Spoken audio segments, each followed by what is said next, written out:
앞선 편에서 우리는 1980년 5월 광주의 거리에서 민주주의를 외치다 쓰러져 간 수백 명의 시민들을 함께 목격했습니다.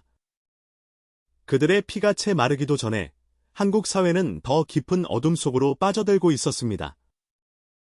오늘 우리는 그 어둠 속에서 피어난 민주주의의 불꽃, 그리고 전 세계가 주목한 1988년 서울올림픽의 이야기를 따라갑니다. 1980년 8월, 전두환은 대통령에 취임했습니다. 총구에서 탄생한 권력이었으며 대한민국 민주주의의 시계는 다시 한번 거꾸로 돌아가고 있었습니다. 통일주체국민회의라는 간접선거 기구를 통해 선출된 그는 이미 국민의 동의 없이 최고 권력자 자리에 오른 상태였습니다. 전두환 정권이 가장 먼저 한 일 중 하나는 헌법을 바꾸는 것이었습니다. 대통령 임기를 7년 단임으로 고정했습니다. 표면적으로는 장기 집권 방지를 내세웠지만 실상은 간선제를 유지하면서 권력 이양을 자신들이 통제하려는 설계였습니다. 새롭게 출범한 제5공화국은 정치활동 정화 조치를 단행해 수백 명의 정치인을 강제로 정계에서 추방했습니다. 김대중과 김영삼 같은 야당 지도자들은 가택연금과 활동금지라는 철창없는 감옥에 갇혀야 했습니다. 언론 역시 예외가 없었습니다. 1980년의 언론 통폐합으로 수백 개의 언론사가 강제로 통합되거나 폐간되었습니다. 기자들은 정권에 불리한 기사를 쓰면 직장을 잃거나 구금될 수 있다는 것을 너무도 잘 알고 있었습니다. 그러나 전두환 정권이 국민의 눈과 귀를 막은 대신 내놓은 것은 이른바 3S 정책이었습니다. 스포츠, 섹스, 스크린 세 가지 오락으로 국민의 관심을 정치로부터 멀어지게 하려는 전략이었습니다. 1982년 프로야구가 출범했고 프로 씨름도 생겼으며 전국의 컬러 TV 방송이 보급되었습니다. 하지만 빵과 서커스로 민심을 달랠 수 있는 데는 한계가 있었습니다. 거리 위의 분노는 조용히, 그러나 깊이 쌓이고 있었습니다. 대학 캠퍼스는 저항의 진원지가 되었습니다. 학생들은 거의 매일 시위를 통해 군부 독재에 맞섰습니다. 1983년, 김영삼이 민주화를 요구하며 23일간의 단식 투쟁을 벌였습니다. 국내외의 이목이 그에게 집중되었습니다. 같은 해, 대학 학원 자율화 조치가 시행되었고 일부 정치 활동도 부분적으로 허용되기 시작했습니다. 1985년 2월 총선에서 야당인 신한민주당이 예상을 깨고 약진했고 직선제 개헌 요구가 공식적인 정치 쟁점으로 부상했습니다. 시민들은 대통령을 우리 손으로 직접 뽑겠다는 구호아래 개헌 서명 운동에 자발적으로 참여했습니다. 1986년 한 해 동안 수백만 명이 개헌 서명에 참여했습니다. 민주화 열망은 더 이상 학생만의 것이 아니었습니다. 전두환 정권은 1987년 4월 13일, 이른바 4.13 호원 조치를 발표합니다. 헌법 개정 논의를 원천 봉쇄하겠다는 선언이었습니다. 현행 헌법 체제를 유지하겠다, 국민의 직선제 요구를 정면으로 거부한 이 선언은 거대한 분노의 불씨가 되었습니다. 그러나 6월 민주항쟁이 폭발하기 직전, 한국 사회를 뿌리째 뒤흔든 하나의 사건이 먼저 터졌습니다. 1987년 1월 13일 서울대학교 언어학과 3학년 학생 박종철이 서울 남영동 대공분실에 연행됩니다. 그는 운동권 선배의 소재를 캐내려는 수사관들에게 물고문을 당했습니다. 욕조에 머리를 처박히는 고문이 반복되었습니다. 다음 날인 1월 14일, 박종철은 끝내 숨을 거두었습니다. 꿈 많은 22살의 청년이었습니다. 경찰은 처음에 책상을 탁 치니 역하고 쓰러졌다는 황당한 해명을 내놓았습니다. 국민은 믿지 않았습니다. 하지만 담당 의사의 내부 고발과 언론의 끈질긴 취재로 진실이 드러났습니다. 고문으로 인한 사망이었습니다. 목의 피멍과 폐 손상이 명백했습니다. 의사들의 증언은 정권의 거짓을 낱낱이 허물었습니다. 박종철의 죽음은 온 나라를 충격에 빠뜨렸습니다. 2월의 추운 거리에 촛불이 켜졌습니다. 정부는 사건을 축소하고 은폐하려 했지만 그 은폐 시도는 오히려 더 깊은 불신과 분노를 낳았습니다. 더 충격적인 사실은 나중에 밝혀집니다. 정부가 고문에 가담한 경관의 수를 조작했다는 것이었습니다. 실제로는 5명이 고문에 가담했지만 정부는 2명의 소행으로 발표하며 사건을 덮으려 했습니다. 이 은폐 사실은 천주교정의 구현정 국사재단이 5월에 공개 폭로하면서 세상에 알려졌습니다. 사재단의 발표는 시민들의 분노에 기름을 부었습니다. 거리의 시위는 빠르게 규모를 키워가기 시작했습니다. 1987년 5월 27일 민주헌법쟁취국민운동본부가 발족했습니다. 야당, 시민단체, 종교계가 한데 뭉쳤습니다. 반독재 민주화 운동이 이처럼 광범위한 사회적 연대를 이룬 것은 대한민국 현대사에서 유례없는 일이었습니다. 6월 10일 민주헌법쟁취국민운동본부는 전국 규모의 동시 시위를 예고했습니다. 같은 날 전두환 정권의 여당인 민주정의당은 노태우를 차기 대통령 후보로 지명하는 전당대회를 열었습니다. 국민의 분노와 권력의 오만이 정면으로 충돌하는 날이 다가오고 있었습니다. 그런데 항쟁에 완전히 불을 당긴 또 하나의 사건이 바로 그 전날 6월 9일에 터집니다. 연세대학교 학생 이한열이 학교 앞에서 벌어진 시위에 참여하고 있었습니다. 21살의 경영학과 학생이었습니다. 경찰이 쏜 직격 최루탄이 그의 뒤통수를 강타했습니다. 이한열은 그 자리에서 쓰러졌습니다. 피를 흘리며 동료 학생에게 안겨있는 이한열의 모습이 순식간에 전국에 퍼졌습니다. 로이터 통신 사진기자 정태원이 찍은 그 한 장의 사진은 1987년 6월 항쟁이 영원한 상징이 되었습니다.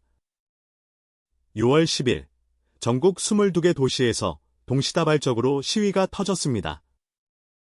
거리로 나온 시민은 수십만 명이었습니다.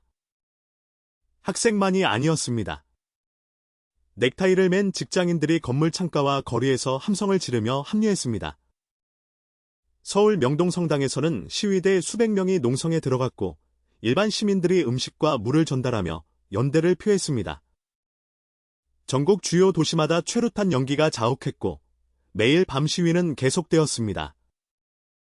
6월 18일에는 최루탄 추방대회가 열렸습니다. 국가의 폭력수단이 시위의 독자적 주제가 된 것입니다. 그리고 6월 26일 국민평화대행진이 전국에서 동시에 벌어졌습니다. 참가자 수는 100만 명을 훌쩍 넘었습니다. 전두환 정권은 군 투입을 검토했습니다. 7년 전 광주의 악몽이 다시 시작될 수도 있는 순간이었습니다. 미국도 이 상황을 예의주시했습니다. 레이건 행정부는 무력 진압에 반대한다는 뜻을 외교 경로를 통해 전달했습니다. 1988년 서울올림픽이 불과 1년 앞으로 다가와 있었습니다. 무력 진압은 국제사회에서 한국의 위신을 치명적으로 훼손할 수 있었습니다. 정권 내부에서도 균열이 생기기 시작했습니다. 무력 진압 대신 협상을 택해야 한다는 목소리가 점점 커졌습니다.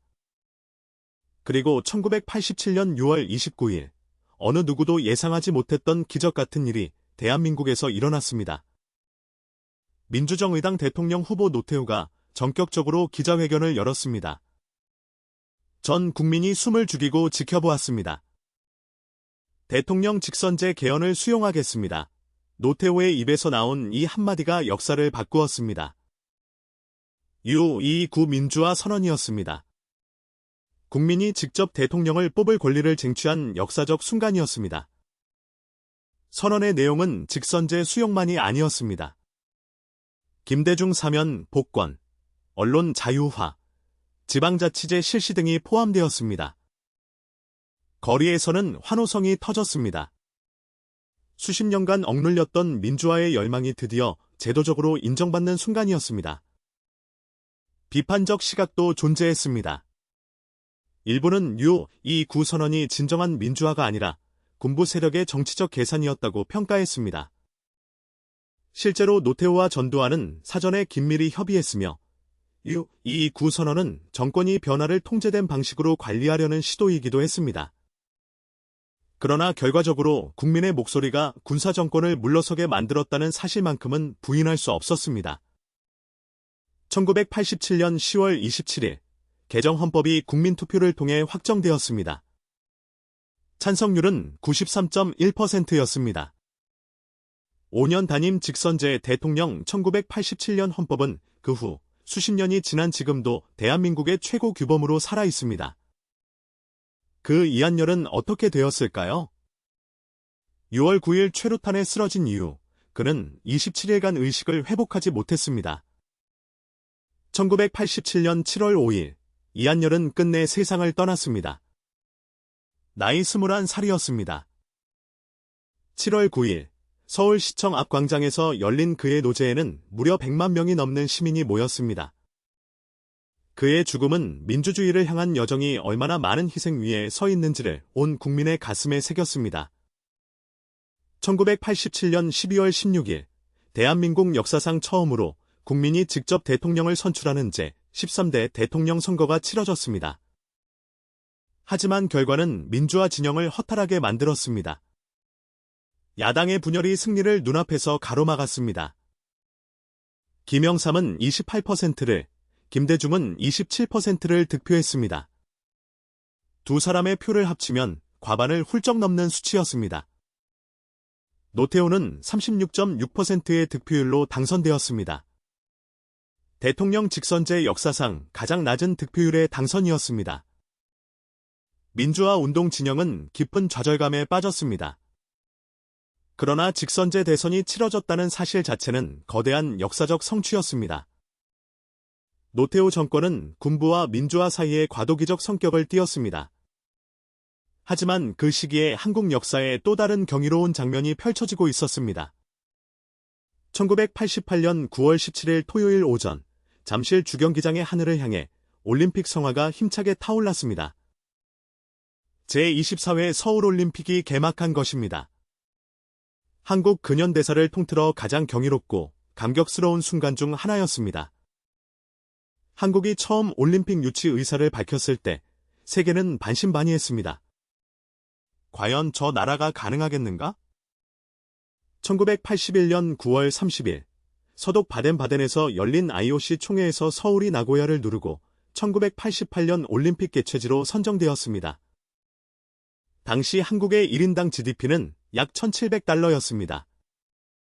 개발도상국이 올림픽을 유치한 사실상 최초의 사례였습니다. 그 7년 동안 한국은 올림픽을 위해 그리고 무엇보다 스스로를 위해 믿기 어려운 속도로 변화했습니다. 서울의 한강변에 세계 수준의 올림픽 시설이 들어섰고 도시 전체가 대대적으로 정비되었습니다. 그러나 올림픽 준비의 이면에는 그늘도 있었습니다. 서울 곳곳의 판자촌 주민들이 강제로 삶의 터전을 빼앗겼습니다. 올림픽이라는 국가적 목표 아래 수십만 명이 고통받았습니다. 이 역사 역시 기억해야 합니다. 서울올림픽은 냉전의 마지막 불꽃이 타오르던 시기에도 역대 최대 규모의 올림픽으로 치러졌습니다.